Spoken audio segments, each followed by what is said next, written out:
Post অফিসের popular ইনভেস্টমেন্টের মধ্যে একটি হলো এনএসসি। নমস্কার, আমি সুজয় বৈদ্য। আজকে আলোচনা করব পোস্ট অফিসের এনএসসি স্কিমে আমাদের কি আদৌ ইনভেস্ট করা উচিত, ইনভেস্ট করলে সেখান থেকে আমরা কত ইন্টারেস্ট আর্ন করতে পারি, প্রিম্যাচিওর উইথড্র কী আছে, এছাড়া লকিং পিরিয়ড কী আছে, এছাড়াও কত টাকা ইনভেস্ট করলে আমরা 50 লাখ টাকা পর্যন্ত এখান থেকে রিটার্ন পেতে পারি। তাহলে বন্ধুরা শুরু করা যাক আজকের ভিডিও। যে কোনো ইন্ডিভিজুয়াল তিনি যদি অ্যাডাল্ট হন তাহলেই কিন্তু এই স্কিমে ইনভেস্ট করা সম্ভব। এছাড়াও কোনো ব্যক্তি চাইলে একাই এই স্কিমে ইনভেস্ট করতে পারে, এছাড়া জয়েন্টলিও এই স্কিমে ইনভেস্ট করা যায়। ম্যাক্সিমাম 3 জন ব্যক্তি মিলে এই অ্যাকাউন্টে ইনভেস্ট করতে পারেন। এছাড়াও মাইনররাও এই অ্যাকাউন্টে ইনভেস্ট করতে পারেন, কিন্তু তার বয়স অবশ্যই 10 বছরের ঊর্ধ্বে হতে হবে। সেক্ষেত্রে একটা জিনিস মাথায় রাখতে হবে, গার্ডিয়ান হিসাবে যে কোনো একজনকে অ্যাপয়েন্ট করতে হবে, সেটা মাইনর হলেও করতে হবে। এছাড়া কোনো ব্যক্তি যদি আনসাউন্ড মাইন্ডেড হয় সেক্ষেত্রেও একজন গার্ডিয়ান হিসাবে কাউকে অ্যাপয়েন্ট করতে হবে। এনএসসি স্কিমে মিনিমাম আমরা 1000 টাকা দিয়ে ইনভেস্ট করতে পারি, আর ম্যাক্সিমামের কোনো ধরনের কোনো লিমিট নেই। আমরা চাইলে যত ইচ্ছা টাকা এখানে কিন্তু ইনভেস্ট করতে পারি। তবে একটা জিনিস মাথায় রাখতে হবে, আমরা যখনই ইনভেস্ট করব সেটাকে যেন 100 দিয়ে মাল্টিপল করা যায়। অর্থাৎ আমি চাইলে 10,000 টাকা ইনভেস্ট করতে পারবো, 10,100 পারবো, 10,200 পারবো, 10,300 পারবো, কিন্তু আমি চাইলে 10,350 টাকা এখানে ইনভেস্ট করতে পারবো না। এছাড়াও আপনি চাইলে যতগুলো ইচ্ছা অ্যাকাউন্ট কিন্তু এখানে খুলতে পারেন, কোনো ধরনের কোনো অসুবিধা নেই।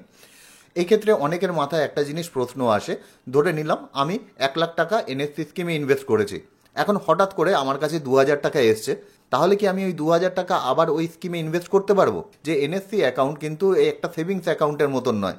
এক্ষেত্রে পোস্ট অফিস আমাদের একটা সার্টিফিকেট দেয়, এবং সেই সার্টিফিকেট যখন আমাকে দিয়ে দিল এবং সেখানে লেখা থাকে যে কত টাকা আমরা ইনভেস্ট করেছি এবং 5 বছর পরে কত টাকা আমরা পাবো। এবার আমরা যদি কোনো ফ্রেশ ইনভেস্টমেন্ট আবার করতে চাই সেক্ষেত্রে সেই অ্যাকাউন্টে আমি আর ইনভেস্ট করতে পারবো না, কেননা তার জন্য যে সার্টিফিকেট দেওয়ার সেটা পোস্ট অফিস আমাকে দিয়ে দিয়েছে।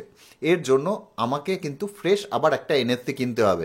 অর্থাৎ আমি যদি ফ্রেশ 2,000 টাকা আবার ইনভেস্ট করতে চাই, তাহলে 2,000 টাকা আবার পোস্ট অফিসের কাছে দিয়ে দিলে পোস্ট অফিস আবার 2,000 টাকার নতুন একটা সার্টিফিকেট আমাকে ইস্যু করে দেবে। এটা নিয়ে আমরা অনেক ভিডিওতে আলোচনা করেছি যে এনএসসিতে যদি আমরা ইনভেস্ট করি সেক্ষেত্রে আমরা যদি ওল্ড ট্যাক্স রেজিমে আমাদের ইনকাম ট্যাক্স রিটার্ন জমা করি, তাহলে আমরা 83 সেকশনে যে টাকা আমরা ইনভেস্ট করেছি ম্যাক্সিমাম 1.5 লাখ টাকা পর্যন্ত আমরা ছাড় নিতে পারি। এক্ষেত্রে কয়েকটা জিনিস মাথায় রাখতে হবে যে আমরা ম্যাক্সিমাম 1.5 লাখ টাকা পর্যন্ত ছাড় নিতে পারবো। 2 নম্বর হলো, যে টাকা আমরা এনএসসিতে ইনভেস্ট করব সেখান থেকে যে ইন্টারেস্ট আমরা পাবো সেই টাকা কিন্তু ট্যাক্সেবল হবে, অর্থাৎ সেই ইন্টারেস্টটা আমাদের ইনকামের সাথে যোগ হবে। এছাড়াও ওটা 83 সেকশনেও আমরা ছাড় পাবো, কিন্তু আমাদের দেখতে হবে যে 83 সেকশনের ম্যাক্সিমাম 1.5 লাখ টাকার লিমিট যদি আমাদের পেরিয়ে যায় তাহলে আমরা সেই ছাড়টা পাবো না। একটা উদাহরণ হিসাবে বলি যে আমি 1.5 লাখ টাকার এনএসসি কিনেছি, এবার কেনার পর দেখা গেল সেই বছর আমার কোনো কারণে 10,000 টাকার আমার ইন্টারেস্ট আর্ন আমি করলাম এনএসসি থেকে, তাহলে এই 10,000 টাকা আমার ইনকামের সাথে যোগ হয়ে গেল। আর এই বছর যেহেতু 1.5 লাখ টাকার এনএসসি আমি কিনেছিলাম, সেহেতু 1.5 লাখ টাকার যে কোটা ছিল সেটা আমার অলরেডি কমপ্লিট হয়ে গেছে। সুতরাং ওই 10,000 টাকা ইটিসিতে ছাড় পাওয়া গেলেও যেহেতু 1.5 লাখ টাকা ম্যাক্সিমাম কোটা আমাদের, আমি কিন্তু আর ওই ইন্টারেস্টের উপর যে ছাড়টি আছে তার বেনিফিট আর নিতে পারবো না। কিন্তু আমি যদি কোনো কারণে 1,30,000 টাকা ইনভেস্ট করতাম এবং তারপরে দেখা গেল এনএসসি থেকে 10,000 টাকার ইন্টারেস্ট পেতাম, তাহলে কিন্তু 1,30,000 সাথে প্লাস 10,000 যোগ করলে সেটা 1.5 লাখের নিচে থাকছে, তাহলে তখন আমরা কিন্তু সেই ইন্টারেস্টের উপর 80 ছাড় নিতে পারতাম।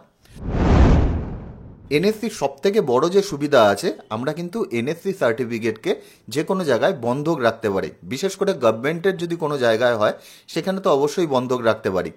হঠাৎ করে আমার কোনো লোনের প্রয়োজন পড়লো, সেক্ষেত্রে দেখা গেল আমি এসবিআইতে গেলাম, এসবিআই আমাকে লোন দিতে চাইছে না কোনো গ্যারান্টি ছাড়া। এই ক্ষেত্রে আমরা আমাদের এনএসসিকে অ্যাজ এ গ্যারান্টি ইউজ করতে পারি। অর্থাৎ আমার যদি 1 লাখ টাকার এনএসসি থাকে, আমি ব্যাংকের কাছে জমা রাখলাম এবং তার বিনিময়ে আমাকে ব্যাংক লোন দিয়ে দেবে। কেননা আমি যদি কোনো কারণে ডিফল্টার হই সেক্ষেত্রে ওই এনএসসি সার্টিফিকেট ভাঙিয়ে ব্যাংক কিন্তু তার টাকা পোস্ট অফিস থেকে নিয়ে নিতে পারবে। এবার দেখে নিই কোন কোন জায়গায় এই এনএসসি সার্টিফিকেট আমরা বন্ধক রাখতে পারবো। যে কোনো ধরনের সরকারি ব্যাংক, এছাড়া প্রাইভেট ব্যাংক যারা কিনা আরবিআইয়ের আন্ডারে রয়েছে সেই সব ব্যাংকে আমরা কিন্তু এনএসসি সার্টিফিকেট বন্ধক রাখতে পারি। এছাড়া কোনো কারণে যদি গভর্নমেন্টের কাছে কোনো ধরনের কোনো বন্ধক রাখতে হয় সেক্ষেত্রেও আমরা এনএসসি সার্টিফিকেট বন্ধক রাখতে পারি। যে কোনো ধরনের প্রাইভেট কোম্পানি, লোকাল অথরিটি এদের কাছেও কিন্তু আমরা এনএসসি সার্টিফিকেট বন্ধক রাখতে পারি। এছাড়াও হাউজিং ফিনান্স যে কোম্পানিগুলো রয়েছে সেখানে চাইলেও আমরা আমাদের এনএসসি বন্ধক রাখতে পারি। এইবার চলে আসি প্রিম্যাচিওর ক্লোজারের ক্ষেত্রে। অর্থাৎ আমরা আমাদের এনএফসি নিয়েছি সেটা 5 বছরের, হঠাৎ করে মাঝখানে আমার টাকার প্রয়োজন পড়লো, সেক্ষেত্রে কি আমি এনএফসি ভাঙিয়ে সেখান থেকে টাকা তুলতে পারবো? অথবা সেই এনএফসি থেকে অল্প কিছু টাকা আমি তুলে নেব, এনএফসিটা আমি ভাঙাবো না, সেটাও কি করতে পারবো?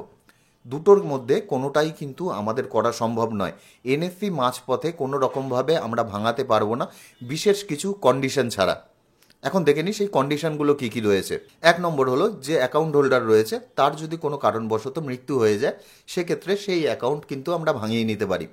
সিঙ্গেল অ্যাকাউন্ট হলে তো সেই অ্যাকাউন্টের অস্তিত্বই থাকছে না, তখন কিন্তু নমিনি চাইলে সেই অ্যাকাউন্টকে কন্টিনিউ করতে পারে, অথবা নমিনি চাইলে সেই অ্যাকাউন্টকে ভাঙিয়ে সেখান থেকে টাকা তুলে নিতে পারে। এছাড়া যদি জয়েন্ট অ্যাকাউন্ট হয় এবং দেখা গেল সেখানে একজন ব্যক্তির ডেথ হয়ে গেছে, সেই ক্ষেত্রেও কিন্তু যে অ্যাকাউন্ট হোল্ডাররা রয়েছে, বাকি অ্যাকাউন্ট হোল্ডাররা, তারা কিন্তু চাইলে সেই অ্যাকাউন্ট বন্ধ করে দিতে পারে অথবা সেটাকে কন্টিনিউ করে যেতে পারে, কোনো ধরনের কোনো অসুবিধা নেই। সেটা কিন্তু সেই জয়েন্ট হোল্ডারদের উপর ডিপেন্ড করবে। 2 নম্বর হলো, আপনার সার্টিফিকেট দেখা যাবে আপনি কোথাও বন্ধক দিয়েছেন এবং সেখানে ডিফল্টার হয়েছেন, সেক্ষেত্রে কিন্তু সেই ধরনের অর্গানাইজেশন সঠিক তথ্য দেখিয়ে আপনার যে এনএফসি আছে সেটাকে ভাঙিয়ে নিতে পারে। এছাড়া 3 নম্বর যেটা, কোর্ট অর্ডারেও কিন্তু আপনার এনএফসি সার্টিফিকেট আপনি ভাঙাতে পারেন অথবা অন্য কোনো অর্গানাইজেশন আপনার হয়ে এই কাজটি করতে পারে। এবার সবার শেষে চলে আসি যে এনএফসির যে সার্টিফিকেট আছে সেটাকে কি ট্রান্সফার করা যায়? ধরে নিলাম আমার একটি এনএফসি সার্টিফিকেট আছে, আমি কি চাইলে সেই সার্টিফিকেটটি আমার ওয়াইফের নামে অথবা আমার বাবার নামে অথবা আমার মায়ের নামে সেটি কি ট্রান্সফার করতে পারবো? সেক্ষেত্রেও বেশ কিছু কন্ডিশন আছে। প্রথমত, যে অ্যাকাউন্ট হোল্ডার আছে তার মৃত্যু হলে কিন্তু তার সার্টিফিকেট ট্রান্সফার করা যায়। প্রথমত, যে জয়েন্ট অ্যাকাউন্ট হোল্ডার আছে তার নামে ট্রান্সফার করা যেতে পারে। এছাড়া যে নমিনি আছে তার নামেও কিন্তু সেই এনএফসিটি ট্রান্সফার করে দেওয়া যেতে পারে। এছাড়া কোর্ট থেকে যদি কোনো অর্ডার আসে সেক্ষেত্রে করা যেতে পারে। এছাড়াও আমরা যদি আমাদের এনএফসি কোথাও বন্ধক রাখি, সেক্ষেত্রে সেই কোম্পানি চাইলেও কিন্তু সেই এনএফসিটিকে তাদের নামে ট্রান্সফার করিয়ে নিতে পারে, উপযুক্ত তথ্য প্রমাণ দেখালে তারপরে। এবার সবার শেষে চলে আসি যে এনএফসির রেট অফ ইন্টারেস্ট কত।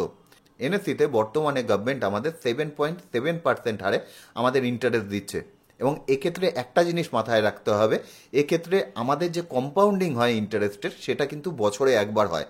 এইবার দেখে নেব এনএফসিতে আমরা কত টাকা ইনভেস্ট করলে 5 বছর পরে কত টাকা রিটার্ন পেতে পারি। এর জন্য আমাদের প্রথমে গুগলে যেতে হবে। গুগলে গিয়ে আমাদের এনএফসি ক্যালকুলেটর বলে সার্চ করলে আমরা কিন্তু অনেক ক্যালকুলেটর পেয়ে যাব। আমরা এখানে গ্রোয়ের এনএফসি ক্যালকুলেটর ইউজ করছি। তো এখানে যদি আমরা দেখি যে 1000 টাকা ইনভেস্ট করছি, 7.7% হারে আমাদের ইন্টারেস্ট পেমেন্ট করা হচ্ছে, 5 বছরের জন্য আমরা ইনভেস্ট করছি। এক্ষেত্রে আমাদের টোটাল রিটার্ন হচ্ছে 1449 টাকা। এবার যদি আমরা 1 লাখ টাকা ইনভেস্ট করি, সেক্ষেত্রে কিন্তু আমরা দেখতে পাবো 1,44,903 টাকা আমরা রিটার্ন পাচ্ছি 5 বছর পরে। এটাকেই যদি আমরা 10 লাখ টাকা করে দিই, তাহলে কিন্তু প্রায় 14.5 লাখ টাকা আমরা এক্ষেত্রে রিটার্ন পেতে পারি। কিন্তু আমরা যদি 30 লাখ টাকা ইনভেস্ট করি, সেক্ষেত্রে আমাদের রিটার্ন 43,47,101 টাকা হচ্ছে। কিন্তু কত লাখ টাকা ইনভেস্ট করলে আমাদের রিটার্ন 50 লাখ টাকা হতে পারে? আমরা যদি 33 লাখ টাকা ইনভেস্ট করি, সেক্ষেত্রেও দেখতে পাচ্ছি আমাদের রিটার্ন 47,81,000 টাকা হচ্ছে। অর্থাৎ আরও একটু ইনভেস্টমেন্টের পরিমাণ আমাদের বাড়াতে হবে। এবার যদি আমরা 35 লাখ টাকা ইনভেস্ট করি, সেক্ষেত্রে আমরা 50,71,618 টাকা রিটার্ন পাবো। অর্থাৎ আমরা যদি 35 লাখ টাকা এনএফসিতে ইনভেস্ট করি, সেক্ষেত্রে আমাদের রিটার্ন অ্যাবভ 50 লাখ হবে। আশা করি ভিডিওটি আপনাদের হেল্পফুল হবে। সুজয় বৈদ্য, সাইনিং অফ।